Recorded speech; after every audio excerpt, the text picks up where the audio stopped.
सुलोचना और गोविंद की 5 बेटियां थीं। पांचों बहनों की आपस में खूब लड़ाई होती थी। सुलोचना के घर में अक्सर पांचों बहनों के बीच में किसी न किसी बात को लेकर बहस हो ही जाती थी। पर आज जो लड़ाई का विषय था वो था स्कूटी। यानी कि पांचों बेटियां रोमा, रीमा, सीमा, गरिमा, महिमा को अब अपने लिए एक स्कूटी चाहिए थी। मैं तुम सबसे बड़ी हूँ इसलिए नई स्कूटी मैं लेकर जाऊंगी। अरे वाह रोमा, अगर तुम बड़ी हो इसका मतलब ये थोड़ी है कि तुम ही स्कूटी लेकर जाओगी। मैं भी इन सब में बड़ी हूँ, मैं भी सबसे पहले स्कूटी लेकर जाऊंगी। मैं लेकर जाऊंगी तो मैं क्यों पीछे रहूं? मैं लेकर जाऊंगी। मैं सबसे छोटी हूँ इसलिए सबसे पहले स्कूटी मैं चलाऊंगी।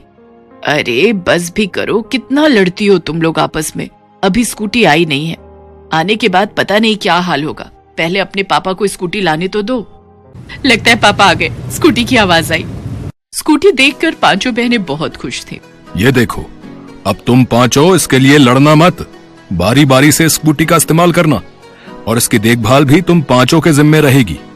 रोजाना इसमें तेल डलवाना, समय समय पर इसकी सर्विस करवाना, कागज संभाल कर रखना और हमेशा ये हेलमेट पहनकर स्कूटी चलाना। इन सब बातों का तुम्हें ध्यान रखना है। और स्कूटी ज्यादा तेज कोई नहीं चलाएगा। इस तरह से पांचों बहनों को उनके माता पिता ने हिदायत तो दे दी, पर आखिर वो बहनें मानने वाली कहाँ से थी। उनकी तो लड़ाई फिर से शुरू हो गई। मम्मी, बाहर स्कूटी नहीं खड़ी है, कहाँ है? मुझे कॉलेज को देर हो रही है। रीमा को स्कूटी चाहिए थी, जरूरी काम से गई है, अभी आ जाएगी। वो दे, आ गई। दीदी बस थोड़ी देर आपको और रुकना पड़ेगा, मुझे अपनी फ्रेंड के घर नोट्स लेने के लिए जाना है। मैं बस 10 मिनट में आ जाऊंगी। कैसी बातें कर रही हो महिमा, मुझे पहले ही कॉलेज के लिए लेट हो चुका है। बस 10 मिनट रुको ना, मैं आ रही हूँ। रीमा दीदी, लाओ स्कूटी की चाबी दो। इसमें तेल कम है, वापसी में डलवा लेना। पता नहीं स्कूटी का तेल कैसे खत्म हो गया। कल मैंने 200 रुपए का डलवाया था। मैंने भी 100 रुपए का डलवाया था। महिमा अब तुम डलवाती आना, फिर मुझे कॉलेज को लेट हो जाएगा, मैं नहीं डलवा पाऊंगी। तुम चारों ही स्कूटी का इस्तेमाल करती रहना। मैं तो पागल हूँ, मुझे भी ट्यूशन जाना था, मुझे भी स्कूटी चाहिए होती है। माँ, ये नहीं है कि ये चारों ही स्कूटी के हकदार है। जब से स्कूटी आई है मैंने सिर्फ एक बार चलाई है। कोई बात नहीं सीमा बेटा, ऐसे लड़ते नहीं है। आज रीमा को ले जाने दो, कल तुम ले जाना। महिमा स्कूटी लेकर चली जाती है, पर वापसी में वो तेल डलवाना भूल जाती है और आकर चाबी रोमा के हाथ में दे देती है। रोमा स्कूटी लेकर कॉलेज के लिए निकलती है, पर आधे रास्ते में उसकी स्कूटी रुक जाती है। क्या हुआ रोमा, स्कूटी क्यों रोक दी? पहले ही हम कॉलेज को लेट हो रहे हैं, तुम्हारे चक्कर में मुझे भी देर हो जाएगी। पता नहीं यार, मैंने महिमा से बोला था कि तेल डलवा लेना, उसने डलवाया ही नहीं और मैंने भी जल्दी में चेक नहीं किया। पेट्रोल पंप तक हमें स्कूटी को खींच कर ले जाना पड़ेगा। मेरी नई स्कूटी पर बैठ, मेरी नई स्कूटी पर बैठ, तू ही शोर मचा रही थी। तेरी वजह से मेरा भी दिमाग खराब हो रहा है। रोमा की सहेली उसे खूब सुनाती है। एक तो पहले से ही स्कूटी घसीट कर पेट्रोल पंप तक ले जाने के चक्कर में रोमा के पसीने छूट गए, ऊपर से सहेली के ताने। रोमा जब घर पहुंची तो उसका पारा हाई था। माँ, आपको पता है आज स्कूटी में तेल नहीं था, मैं कितनी परेशान हुई हूँ। मुझे कितने ताने सुनाए उस रिधिमा ने, नहीं तो मेरे आगे बोलती तक नहीं थी। आज ये सब महिमा के कारण हुआ है। महिमा, तुमने तेल क्यों नहीं डलवाया? अरे मैंने तेल डलवाने का ठेका थोड़ी लिया हुआ है, मैं भी जल्दी में थी, नहीं ध्यान रहा। आप चारों में से भी तो किसी ने तेल नहीं डलवाया ना। अरे गलती रीमा दीदी की है। जब उन्हें पता था कि स्कूटी में तेल कम है तो उन्होंने जिम्मेदारी मेरे ऊपर डालने की जगह खुद ही क्यों नहीं तेल डलवाया जब वो सुबह आ रही थी। अरे बस भी करो, स्कूटी ना हो गई आफत हो गई। मैंने पहले ही कहा था कि अपनी अपनी जिम्मेदारियां संभालना सीखो। स्कूटी में जब तेल नहीं था तो तुम लोगों को ध्यान रखना चाहिए था। और रोमा, स्कूटी ले जाने से पहले हमेशा चेक करा करो कि उसमें कितना तेल है, जिससे तुम्हें कोई परेशानी ही नहीं आएगी। एक दूसरे पर गलतियां थोपने से अच्छा है कि अपनी जिम्मेदारी निभाओ, वरना मैं ये स्कूटी बेच दूंगा। अपने पिता को गुस्से में कमरे में जाता देख पांचों बहनें चुपचाप अपना अपना काम करने लगती हैं। पर ये चुप्पी देर तक टिकने वाली नहीं थी। अगले दिन फिर वही हाल हो जाता है। स्कूटी की सर्विस होनी थी। स्कूटी की कंडीशन बहुत खराब थी, पर पांचों में से कोई भी स्कूटी की सर्विस नहीं करवा रहा था। चलो मम्मी, आपने मार्केट जाना था ना, मैं उसी साइड जा रही हूँ, आपको जो भी सामान लेना हो आप ले लेना। ठीक है, 2 मिनट रुक, मैं बटुआ लेकर आती हूँ। और सुन, स्कूटी हल्के चलाना, मुझे डर लगता है। चिंता मत करो, मैं स्कूटी चलाने में एक्सपर्ट हूँ और इन चारों से तो बेहतर ही चलाती हूँ। रोमा अपनी माँ को स्कूटी पर बाजार ले जाती है। रोमा बेटा संभाल कर, स्कूटी बहुत तेज चला रही है। माँ, मैं तेज नहीं चला रही हूँ, इसकी रेस खराब हो रही है। मैंने इन चारों को बोला है कि स्कूटी की सर्विस करवा लो, रेस खराब है, ब्रेक भी नहीं लग रहे ठीक से। पूरी स्कूटी ठीक करवानी थी और पापा से इतनी डांट पड़ेगी ना। रोमा अभी अपनी बात पूरी भी नहीं कर पाई थी कि अचानक स्कूटी एक रिक्शे से टकरा जाती है। और तेजी से जमीन पर गिर जाती है। रोमा तो बच जाती है क्योंकि उसने हेलमेट पहना था, पर उसकी माँ के हाथ पर चोट आ जाती है। आसपास लोगों की भीड़ इकट्ठी हो जाती है। माँ, माँ, कोई हेल्प करो प्लीज, माँ। सब लोग रोमा और उसकी माँ को हॉस्पिटल लेकर पहुँचते हैं। रोमा घर पर फोन करती है, सब दौड़े दौड़े हॉस्पिटल आते हैं। गोविंद जी, आपकी पत्नी के सीधे हाथ में फ्रैक्चर हुआ है, इसलिए हम इनका प्लास्टर करेंगे। सब मेरे कारण हुआ है। मैंने स्कूटी ठीक से नहीं चलाई। मैं ही माँ की इस हालत की जिम्मेदार हूँ।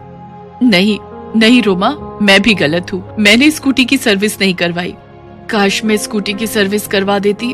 रोमा दीदी, आपकी इसमें कोई गलती नहीं है। मैं भी गलत हूँ दीदी। माँ, तुम ठीक तो हो ना? रोमा दीदी, आप अकेले नहीं हो, हम चारों ने भी गलती की है। महिमा ठीक कह रही है रोमा दीदी। सीमा दीदी, हम सब इस एक्सीडेंट की जिम्मेदार हैं। माँ को हमारी वजह से तकलीफ हुई है। पापा, हम अपने आप को कैसे माफ करेंगे? इतनी देर में डॉक्टर सुलोचना का प्लास्टर करके बाहर आ जाता है। पांचों बहनें सुलोचना के पास जाकर रोने लगती हैं। अब मैं कभी स्कूटी नहीं चलाऊंगी। माँ, आपको मेरी वजह से कितनी चोट आ गई। अरे नहीं बेटा, ऐसी कोई बात नहीं है। होनी को कौन टाल सकता है? अगर इस एक्सीडेंट को स्कूटी से ना होना होता तो किसी और चीज से हो जाता। ऐसी बातों को दिल पर नहीं लेते बेटा। मैं तो बिल्कुल ठीक हूँ। कुछ दिनों में तुम सब मेरा मिलकर ख्याल रखोगी तो मैं बिल्कुल ठीक हो जाऊंगी। सुलोचना अपनी पांचों बेटियों को गले से लगा लेती है। कुछ समय तक सुलोचना घर पर आराम करती रही। उस बीच पांचों बहनों ने कभी भी लड़ाई नहीं की, बल्कि सब मिलकर अपनी माँ की सेवा करने लगी। जिस घर में कल तक बात बात पर लड़ाई होती थी, आज पांचों बहनें एकजुट होकर पूरे घर को संभाल रही थी। अब किसी को भी स्कूटी चाहिए होती थी तो वो पहले एक दूसरे से पूछ ली जाती थी, ताकि किसी को भी किसी कारण परेशानी ना हो। अब तो समय पर स्कूटी में तेल भी डलता था, टंकी भी फुल रहती थी, सर्विस भी समय पर होती थी और एक दूसरे का ख्याल रखा जाता था। पांचों बहनों में आया ये बदलाव देखकर गोविंद और सुलोचना दोनों ही बहुत खुश थे।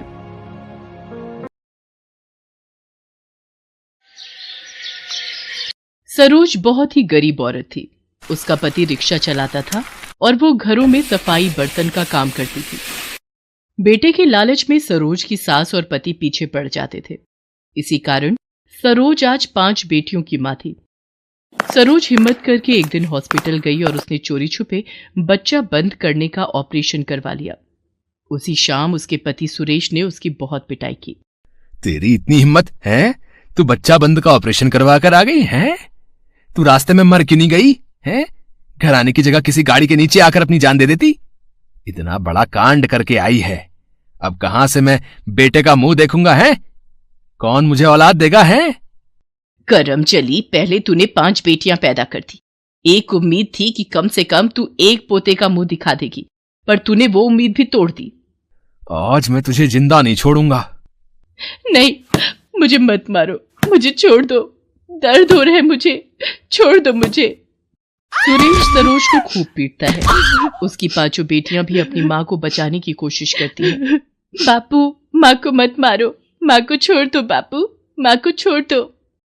ये देख, माँ की हिमायती बनी फिरती हैं। इन्हें भी साथ में पिटने का शौक आ रहा है। जैसी ढीठ औरत ये खुद है, वैसी इसकी बेटियां भी हैं। सुरेश सरोज के साथ साथ अपनी बेटियों को भी पीटने लगता है और सरोज को मारने पीटने के बाद उसका गुस्सा थोड़ा ठंडा हो जाता है तो वो शराब पीने के लिए निकल जाता है। सरोज की हालत बहुत खराब थी। वो सारी रात ऐसे ही रोती रही। एक दिन सरोज पड़ोस के घर काम पर गई हुई थी। तभी उसकी दूसरे नंबर की बेटी सोनी उसे बुलाने आती है। माँ, जल्दी घर चलो, पूजा दीदी को लड़के वाले देखने आए हैं। बापू पूजा दीदी की शादी कर रहे हैं। माँ, पूजा दीदी रो रही है। जो लड़का उसे देखने आया है वो तो बिल्कुल दादी की तरह बूढ़ा है। ये क्या कह रही है? मेरे होते हुए ऐसा कभी नहीं होगा। सरोज के पैरों के नीचे से तो मानो जमीन ही खिसक गई। वो घर पहुंची। उसने देखा एक अधेड़ उम्र का आदमी पूजा के बिल्कुल बराबर में बैठा है और पूजा रोई जा रही है। सरोज ने किसी का भी बिना लिहाज किए पूजा को अपने कलेजे से लगा लिया और उस अधेड़ उम्र के आदमी को वहां से चले जाने के लिए कहा। वो बूढ़ा आदमी गुस्से में वहां से चला गया। इस पर सुरेश फिर से सरोज को पीटने लगा। अच्छा खासा एक रिश्ता आया था, वो भी तेरी वजह से चला गया। तू जानती भी है सेठ जी कितनी दौलत दे रहे थे इस शादी के बदले। सारी जिंदगी आराम से बैठकर खाते, सुरेश बिल्कुल सही कह रहा है। एक को ब्याहना शुरू करेगी तब जाकर 5 बेटियों को ब्याहने तक बूढ़ी हो जाएगी। एक तो मेरा बेटा अच्छा रिश्ता लेकर आया और तूने उसके साथ ऐसा सलूक किया। अरे अब नहीं करेगी शादी तो कब करेगी? 14 पार कर चुकी है लड़की। मैं अपनी बेटी की जिंदगी बर्बाद नहीं होने दूंगी। आप दोनों को शर्म आनी चाहिए। जो आदमी उसके दादा की उम्र का है आप उसके साथ उसकी शादी करवाना चाहते हो।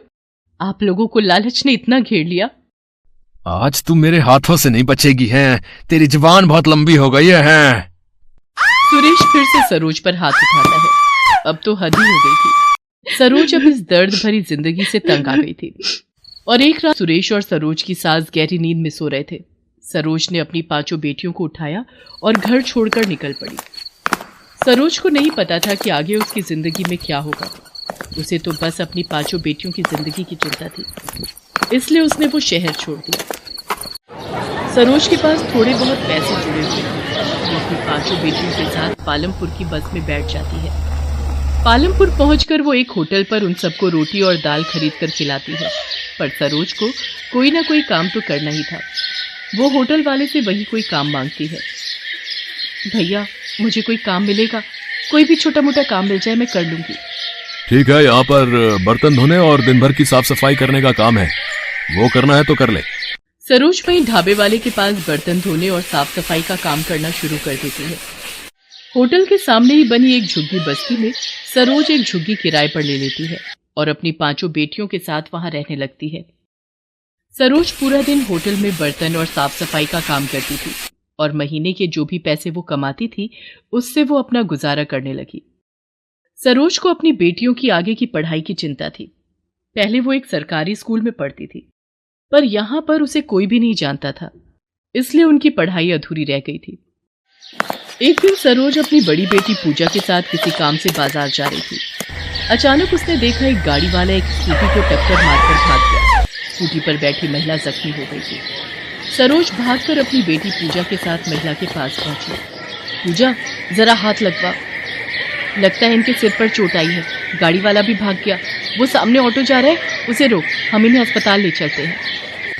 ऑटो वाले भैया रुकना जरा। माँ चलो इन्हें उठाकर ऑटो में बिठाते हैं। भैया रुक गया है, वो कह रहे हैं हॉस्पिटल पास में ही है। सरोज पूजा के साथ उस महिला को हॉस्पिटल लेकर जाती है। ये तो मेरी सहेली रेखा है, आपको ये इस हालत में कहाँ मिली? इसका एक्सीडेंट कैसे हो गया? नर्स जल्दी से इंजेक्शन और इमरजेंसी ट्रीटमेंट की तैयारी करो। उस महिला का नाम रेखा था, जो उस अस्पताल की एक डॉक्टर की सहेली थी।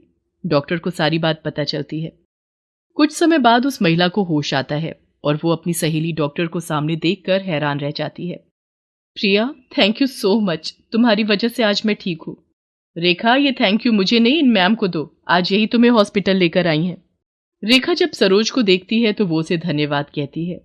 ठीक होने के बाद रेखा सरोज और उसकी बेटियों को अपने घर बुलाती है। सरोज की दुख भरी कहानी सुनकर रेखा को बहुत दुख होता है। आज के समाज में भी आदमी औरत के साथ इस तरह का सलूक करते हैं, ये देखकर और सुनकर बहुत दुख पहुंचता है। सरोज, तुम्हें घबराने की कोई जरूरत नहीं है।